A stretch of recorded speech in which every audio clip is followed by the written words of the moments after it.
my wife left me for a rich man. I still paid her father's medical bills, until he learned the truth. Stick with me while I share my story, and if it touches you, don't forget to support our channel by hitting that subscribe button, dropping a like, and sharing it with the people you care about. My name is Daniel Harper. I'm not special, not famous, and not wealthy. I'm just a man who believed that love meant showing up every day, even when life was hard. For years, I worked long hours, took extra shifts, and put my own dreams on hold because I thought building a life together required sacrifice. I never complained. I thought that was what being a good husband meant. Emily and I didn't start with much. We had a small apartment, old furniture, and big hopes. At first, that was enough. But as time passed, money became a quiet problem between us. Bills piled up, plans got delayed, and the future didn't move as fast as we imagined. I noticed Emily changing. She smiled less, talked less, and spent more time away from home. When I asked if something was wrong, she said she was just tired. I believed her, because I trusted her. One evening, she sat across from me at the kitchen table. Her voice was calm, almost rehearsed. She said she needed more from life.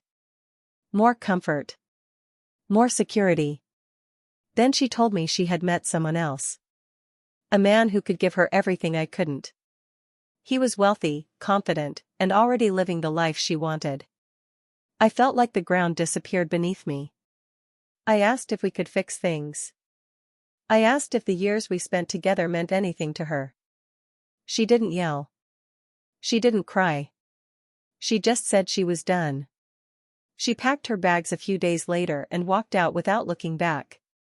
I stood there alone, still in love, still hoping this was some kind of mistake. I had no idea that this was only the beginning, and that the real betrayal was much deeper than I could imagine. When I look back now, I realize how much of our life was built on my effort and quiet hope. From the beginning, I believed that slow progress was still progress. I worked full days and many nights, taking whatever extra hours I could find. I told myself that missing weekends and resting later would be worth it once we were stable. I truly believed we were building something together. Our plans were simple. A better place to live, reliable cars, maybe children one day. We talked about those things early on, and I held on to them even when reality moved slower than we expected. Vacations were always postponed. New furniture could wait. If something broke, I fixed it myself instead of replacing it. I thought patience was part of love. Emily didn't struggle the way I did. She liked having things handled, knowing the rent was paid and the lights stayed on. I made sure of that. Over time, though, I sensed her frustration growing. She wanted results, not effort. She wanted comfort now, not promises for later. I noticed her becoming quieter at home but more energetic when she went out. She started caring more about appearances, about how things looked to others, even though our situation hadn't changed. There were small signs I ignored. She began buying nicer clothes, things that didn't match our budget. When I asked about them, she brushed it off and said she deserved something nice for once. She guarded her phone more than before. She came home later than usual, often with vague explanations that didn't quite add up. Still, I didn't push. I trusted her completely. I never checked her messages. I never questioned where she had been. I told myself that suspicion would only damage what we had left. I thought love meant giving space, not asking hard questions. I kept working, kept believing, and kept telling myself that if I just tried harder, everything would eventually fall into place. I didn't realize that while I was holding our life together, she was already pulling away emotionally, step by step, without me noticing how far gone she really was. Not long after that, Emily mentioned someone new in her life. She said he was a friend she had met through work events and mutual connections. One evening, she asked if it would be okay for him to stop by. She wanted me to meet him so there would be no misunderstandings. I agreed, even though something about the situation already made me uncomfortable. Grant Whitmore didn't look or act like anyone in our world. He was well-dressed, confident, and spoke with ease about things I had only seen from a distance. He shook my hand firmly and smiled as if he belonged everywhere he stood. Our apartment felt smaller with him in it. The way Emily laughed around him was different, lighter, and too familiar. I noticed how often she looked to him while he spoke, like his approval mattered. I told myself I was overthinking it. I didn't want to be the insecure husband who imagined problems where there were none. When he left, Emily said I had nothing to worry about. She repeated that word, friend, like saying it enough times would make it true. A short time later, she asked for space. She said she needed to clear her head and understand what she really wanted from life. She called it a separation, not an ending. She promised it wasn't about anyone else. I didn't argue. I thought giving her time might bring her back. Days turned into weeks. Her calls became shorter. Her visits stopped completely. Then I found out the truth in the simplest, most painful way. A mutual acquaintance mentioned seeing Emily living in Grant's place across town. A house so large it barely felt real. I didn't confront her right away. I sat alone, replaying every moment I had ignored. The laughter, the distance, the sudden changes all made sense now. The realization crushed me, but I still didn't lash out. I didn't show up angry or demand explanations. I stayed quiet, trying to understand how someone could replace years of shared life with comfort and luxury so easily. I was hurt beyond words, but a part of me still believed that reacting with anger would only make things worse. So I swallowed the pain and carried it alone, unaware of how much more was still waiting ahead. A few months after everything fell apart, I got a call that changed my focus. Emily's father, Robert Miller, had been rushed to the hospital. His heart condition had worsened, and the doctors said he would need ongoing treatment. Hearing his name pulled me back to a time when things were simpler. Robert had always treated me with kindness. He never looked down on me for not having much, and he often told me he trusted me. By then, Emily and I were no longer speaking. Still, I went to the hospital quietly, keeping my distance. I didn't want to create tension or make anything about myself. I just wanted to make sure Robert was okay. The bills started arriving quickly, and it became clear that the treatment would be expensive. I learned that Emily wasn't handling the payments. Grant had money, but nothing was being covered. Robert believed everything was taken care of. He spoke proudly about how lucky Emily was to have support. I listened without correcting him. Telling the truth would only bring stress he didn't need while fighting for his life. So I stepped in. I contacted the hospital billing office and arranged to cover the costs. I didn't put my name forward. I asked for privacy and made sure the payments stayed anonymous. I wasn't trying to be noble or prove anything. I did it because I remembered how Robert once helped me when I had no one else. I did it because leaving him to suffer didn't feel right. Each payment hurt. I dipped into savings meant for my future. I skipped meals and sold things I owned just to keep up. Every time I sent money, I reminded myself that this wasn't about Emily anymore. It was about keeping a good man alive. Robert thanked Emily often during his recovery, believing she and Grant were the ones supporting him. I stood nearby sometimes, silent, letting him believe that lie. I chose silence because peace mattered more than recognition. I had no idea how long I could keep this up, or what would happen once the truth finally surfaced. As time went on, the difference between our lives became harder to ignore. Emily seemed lighter, calmer, as if all her worries had vanished. Whenever our paths crossed briefly, she looked rested and confident. She talked about her days without struggle, about quiet mornings and comfortable nights. She never said it directly, but it was clear she had stepped into a life where money was no longer a concern. Meanwhile, my days grew heavier. I picked up extra shifts wherever I could. I worked early mornings and late nights, sometimes back to back. Rest became a luxury I couldn't afford. I stopped buying anything that wasn't necessary. Some days, coffee was enough to get me through. Other days, I ignored hunger completely because every dollar had a purpose. What hurt most was knowing that Grant had the means to help but chose not to. He made it clear that Robert's medical situation wasn't his responsibility. Emily accepted that without question. She didn't argue. She didn't push back. She simply moved on, trusting that things would somehow work themselves out. And they did, because I was quietly handling what they refused to face. I continued sending payments, watching my emergency fund shrink with every bill.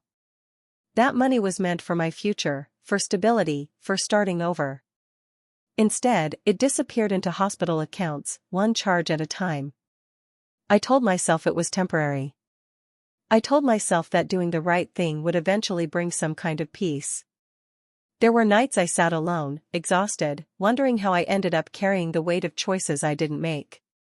I watched others move forward while I stayed stuck in survival mode. Still, I didn't stop. I didn't ask for help. I didn't explain myself to anyone. I believed kindness mattered, even if no one saw it. I believed that saving a life was more important than saving face. So I kept going, hoping that someday the effort would mean something. At the time, I didn't know whether anyone would ever understand what it was costing me, or how close I was to having nothing left. The truth didn't come out the way people imagine these moments do. There was no dramatic confrontation or careful plan. It started with a simple mistake. One afternoon at the hospital, a staff member recognized me while Robert was sitting nearby. With a warm smile, she thanked me for always staying on top of the payments and said it was rare to see such consistency over so many months. The room went quiet. Robert looked at me, clearly confused. He laughed at first, thinking he had misunderstood. He said Emily had told him everything was being handled. I felt my chest tighten. I didn't correct the nurse, but I also didn't explain anything right away. I brushed it off, saying there must have been a mix-up. But Robert didn't let it go. Over the next few days, he began asking gentle questions. He asked who I spoke to at the hospital. He asked why Emily never mentioned my involvement. He asked why Grant never came up when bills were discussed. His tone wasn't accusing. It was curious, thoughtful, and careful, like a man slowly realizing something wasn't adding up. I tried to keep my answer short. I didn't want to upset him or cause stress. But Robert was sharper than people gave him credit for. He noticed the gaps in Emily's explanations. Small things didn't match. Dates were wrong. Details changed. The confidence in her stories faded when he pressed even slightly. One evening, he asked me directly if I was the one making the payments. I paused longer than I should have. That silence said more than words ever could. I could see the realization forming on his face, mixed with disbelief and concern. I hadn't planned to tell him. I never wanted credit or recognition. I only wanted him to heal. But at that moment, avoiding the truth felt dishonest in a different way. The lie was already cracking on its own, and holding it together was no longer possible. What began as a small misunderstanding turned into a slow, unavoidable uncovering of reality. Not because I wanted revenge, but because the truth has a way of finding light, even when you try your hardest to keep it hidden. When Robert asked me to sit with him alone, I knew there was no way to avoid the truth anymore. He didn't raise his voice or accuse me of anything. He simply said he wanted to understand what was really happening. I took a deep breath and told him everything, slowly and carefully, without anger or exaggeration. I explained how Emily had grown distant and how our marriage ended. I told him about the man she chose and how quickly she moved on. I also told him that the medical bills were never handled by them, and that I had been covering them quietly for a long time. I made it clear that I wasn't saying these things to turn him against his daughter. I just didn't want to lie anymore. Robert listened without interrupting. His face changed as the story went on. The hurt in his eyes was deeper than disappointment. It wasn't just about me. It was about realizing that the people he trusted had not been honest with him. He kept shaking his head, as if trying to make sense of how things had reached this point. When I finished, he sat in silence for a long time. Then he thanked me, not for the money, but for my honesty. He said he never imagined I was the one standing behind everything while others took credit. He looked ashamed that I had carried that burden alone. Later, Robert asked to speak to Emily privately. I wasn't present, but I knew it wouldn't be an easy conversation. He wanted answers, not excuses. For the first time, she had to explain her choices to someone who knew the full truth. From what I learned afterward, she couldn't justify herself. The stories she had relied on fell apart. The reasons she once used sounded empty when spoken out loud. Robert didn't shout or threaten. His disappointment was quiet and heavy, and that made it worse. That conversation changed everything. The image Robert had believed in was gone. He saw clearly who had acted with loyalty and who had walked away when things became inconvenient. And once that truth was spoken, nothing could return to the way it was before. After the truth came out, things shifted in ways none of us expected. Robert became quieter around Emily. He wasn't cold or angry, but there was a distance that hadn't been there before. The warmth he once showed her was gone, replaced by disappointment he didn't try to hide. For him, trust had been broken, and that loss weighed heavily. Not long after, Grant finally offered to step in financially. By then, Robert knew where the money had always come from. He refused the offer without hesitation. It wasn't about pride or stubbornness. He said help given only after exposure meant nothing to him. That refusal embarrassed Grant more than any argument could have. Grant's attitude changed quickly after that. The patience and charm he once showed began to fade. He grew irritated by the situation and uncomfortable with the questions being asked. What had once felt easy now required effort, and that wasn't something he handled well. The image he liked to present no longer matched reality. Emily felt the shift too. The support she expected from both sides wasn't there anymore.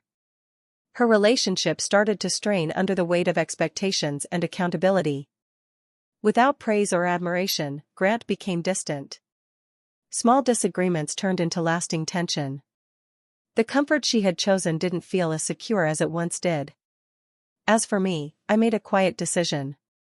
With Robert aware of the truth and able to make informed choices, my role was no longer necessary.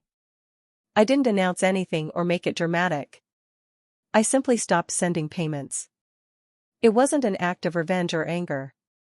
It was acceptance. For the first time in a long while, I allowed myself to step back. I had done what I could, and more than anyone knew. The situation no longer required my sacrifice. Watching events unfold from a distance, I realized something important. When the truth is known, it naturally brings consequences. Not through punishment, but through clarity. And sometimes, clarity is the most powerful force of all. Once the pressure became real, their life together started to fall apart. The comfort Emily had stepped into depended on everything staying easy. When questions replaced praise, Grant changed. He didn't like being seen differently, and he didn't like being expected to show responsibility. What once felt exciting quickly became heavy for him. Arguments became more frequent. The attention Emily relied on faded, and the patience she expected disappeared. Grant pulled away little by little, until one day he stopped trying altogether. When admiration turned into accountability, he chose to leave. Just like that, the life Emily believed was secure vanished. That was when regret finally caught up to her. She began to realize what she had given up. Not just a marriage, but loyalty, stability, and someone who stood by others without being asked. The luxury she chased couldn't replace trust. Comfort couldn't fill the space left by integrity. And now, she was alone with the weight of her own decisions. Emily reached out to me after a long silence. Her voice was softer than I remembered. She spoke carefully, as if testing whether I was still the same person. She talked about mistakes, about confusion, about how things didn't turn out the way she expected. She didn't say everything directly, but the meaning was clear. I listened without anger. I didn't interrupt or argue. But I wasn't the man she left behind. I had learned to stand on my own, to protect my peace, and to recognize my worth. The sacrifices I once made without question had taught me something important. I told her I hoped she would find stability and peace, but I couldn't be part of her life again. Not out of bitterness, but out of self-respect. Choosing myself didn't feel cruel anymore. It felt necessary.